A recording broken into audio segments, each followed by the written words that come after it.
The answer can be easily predicted from the passage, where we can get that Kramer was roundly booed over a few topics. So the people, of course, booed him, then he roundly booed on the topics.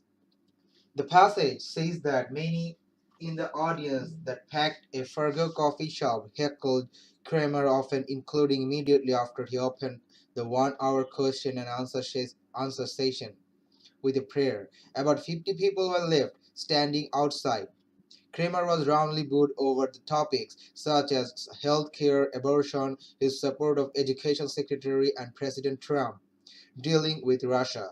The message given by the passage tells us that the fact of people's disliking, and their leaving from the event, which reflects the negative gesture given by the people.